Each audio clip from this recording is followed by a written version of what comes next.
Hey, what is up, Team KBA? One Tech Traveler here, back again with another video in the Last Shelter universe. This is Doomsday Season 4, Week 7. We are nearly finishing up the season, and with that, we have the final S3 Hero Token Shop Cycle Refresh. And like we mentioned before, first one was Tech Priestess and Major Honor, a big upgrade. Group 2 was Wings of Liberty and it was Vanguard, which confirmed Group 3 to be Farseer and Countdown. So wrapping it all up, and we're going to talk about Farseer and Countdown, whether you should drop your tokens on them. You can see I finally have 2,430. Each seasonal hero below SX requires 60 tokens per 5 fragments. That's for a total of 2,400. You want to make sure you have enough tokens so you can buy them out outright, or at least within the token shop cycle. And to kick this off, I am actually gonna buy Countdown. Boom. Awesome. I'm actually gonna quickly do this hourly challenge, and then we're going to talk about each one of them. As you would have heard from my group 2 video, I was actually saving them up for Countdown. You can see we have her here. Let's combine them all, and there we have it. We got Countdown. And this hourly, we have 3 minutes, is a Wisdom Medal one, so it's perfect timing. And here you can see this is going to actually be my first seasonal hero maxed. Took a while, but decided she was going to be the one best suited for that. And let's go ahead and unlock the skill. Boom. And with that, let's go and max that bad boy. Awesome. So we're going to talk about those in a moment. I'm just going to finish up this hourly, and then we can finally deep dive into that.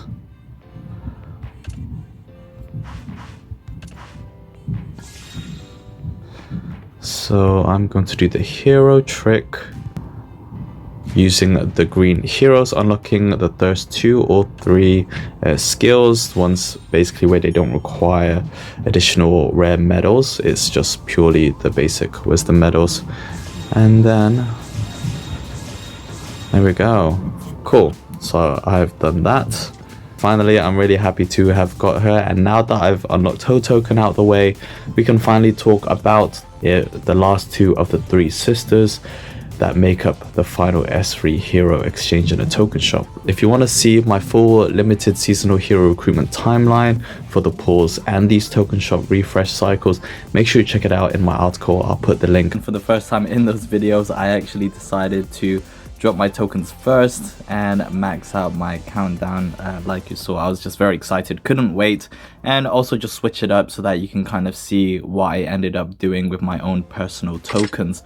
But for you guys, again, this is the last S3 hero exchange for Doomsday Season 4, and it was Farseer and Countdown. Let's start off with Farseer, and she's actually one of the 3 sisters that I never picked up in any of my rewards, and like you see, I don't have any more tokens left for her.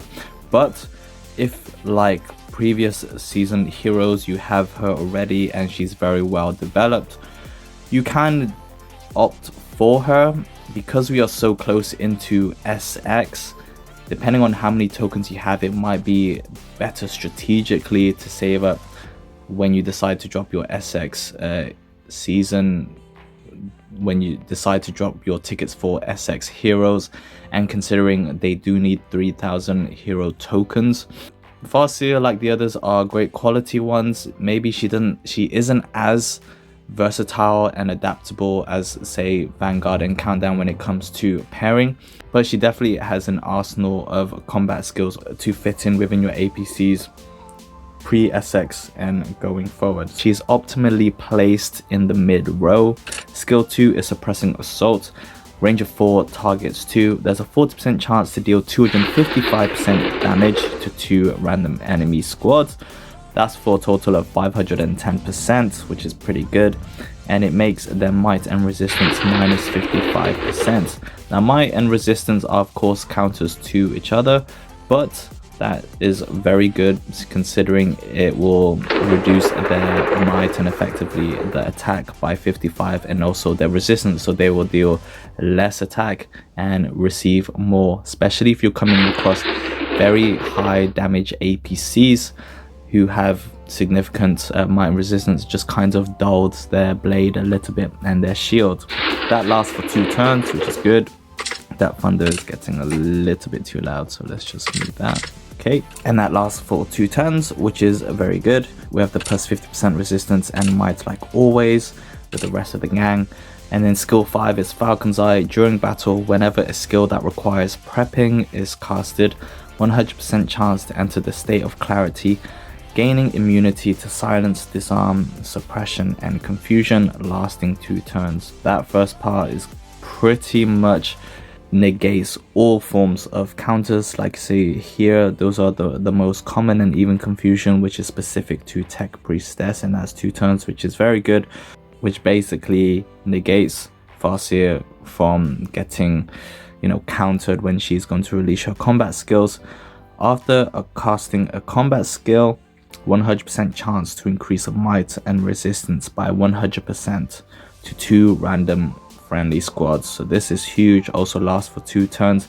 In addition to her suppressing assault, which reduced the enemy's resistance and might, you get a crazy increase on the might and resistance. This is the part where it can pair well with other vehicles outside of the 3 sisters, because that is a crazy high buff for might and resistance. Granted, troop attack doesn't do as much compared to combat skills in general, but this is very good considering with any other friendly squads that needs a turn preparation, then this is going to kick in at any point.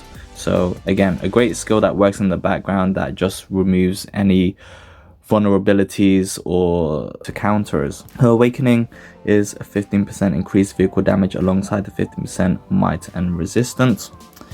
Her skill 7 is a plus 40% might, which you can see, you know, she's very attack orientated as a hero. And then finally, probably what made Farseer very devastating in the 3 sisters combination is her last skill, skill 8, EMP. Combat skill, hit all of the targets. You can see she can actually activate this also from the back row, but it does limit from skill 2. A 1-turn prep, 40% chance to deal 196.5%. They really could have just rounded that up to 200%, but you're looking at slightly less than 600% to all enemies in range, silencing them and making them unable to use combat skills. It lasts for 1 turn.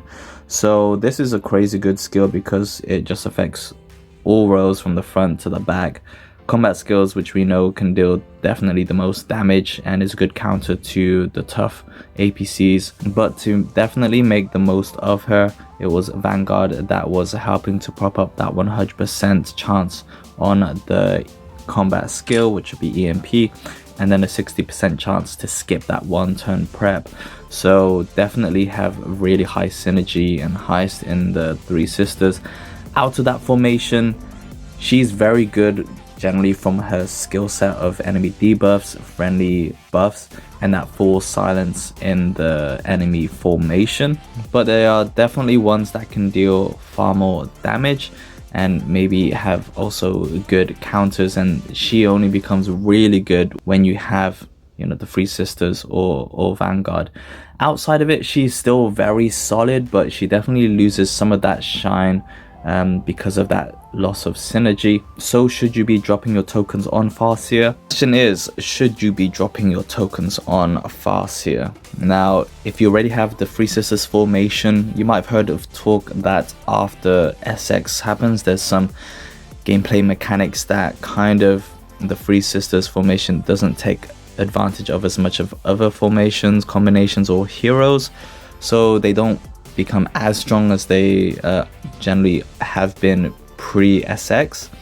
But if you already have the other sisters and they are very well developed and Farseer is kind of missing one or two, then I will say go for it. She is still at least going to be very competitive to complete that lineup for your APC, so you have a solid one to run until, you know, they get replaced with SX in one of your main APCs or the one leading it. Then for sure, why not? You know, she will definitely strengthen it up, even though there are other combinations that could be stronger.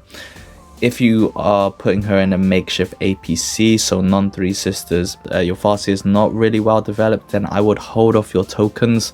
Just save them up. We'll see if the pattern follows that S4 will appear in the tokens next season.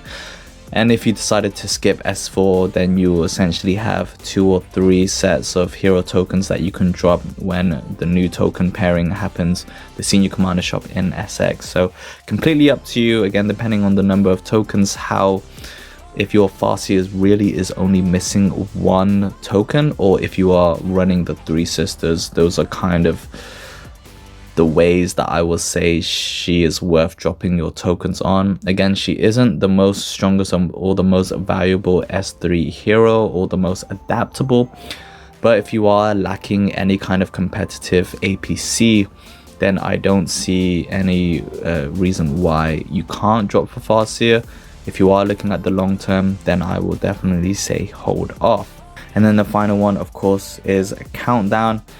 Whether I'll show my bias or not, I'll try not to, considering, as you know, I had her and I was really excited to just get that token and max her out. So Countdown is my first max seasonal hero, which is crazy. I didn't imagine it would be, but hey, you know, I guess the fate lined up for her, and she is a great back row damage dealer for vehicles, and we'll also look into why I think she's probably the strongest out of the 3 heroes. You might be screaming, no, it's Vanguard, no, it's Farseer. Just hear me out, and then I will also put things a bit more objectively. So Countdown, I would say she's more adaptable and versatile in who you can pair her with, considering she is that back row damage dealer outside of Captain Ivanov for vehicles. If you don't have Captain Ivanov and you have Countdown, she definitely is one of the viable alternatives that you can develop, simply because there are just limited options for back row hero damage dealers. Looking at skill 2, it's a combat skill. It will target the full enemy formation. It does require a 1-turn prep and has a relatively okay, not great, 35% chance, but it deals 334.5% damage to all enemy squads.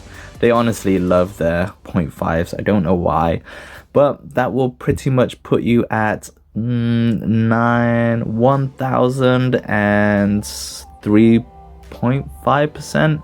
I think, just on top of my head, but basically it's around 1,000+% damage to all the enemy squads, so it's pretty good actually, and it's going to get you a lot of kills and Norway at the full enemy formation, plus 50% on her skill 3 and 4 for might and resistance. Skill 5, which I think is pretty decent too, the second strike, just a 30% chance, which is okay. It doesn't release too often, but definitely will in a turn 8 battle.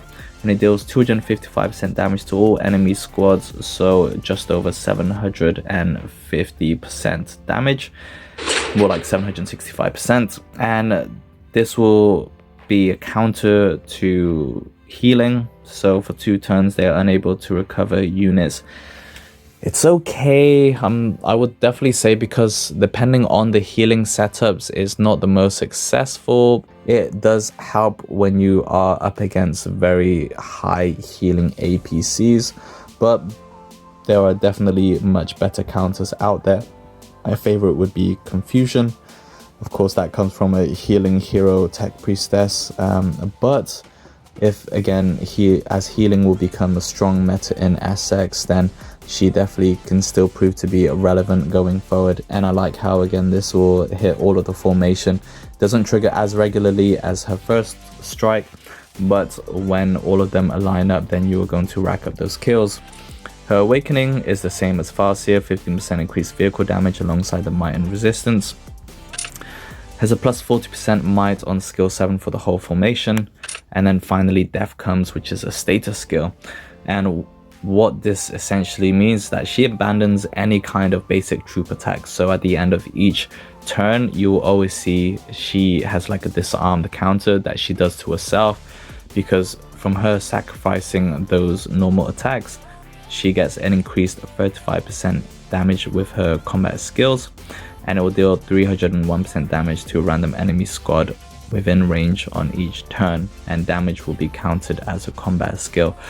While the damage itself isn't that much, over time this is actually a very reliable skill, considering how death comes triggers every turn guaranteed, and it's a status skill, so it will always happen. So over the 8 turns, this skill will be constantly popping off every turn, which is also what makes it so good. And then that 35% damage only applies to her, but will just help buff up the extra damage that her first strike and second strike will do.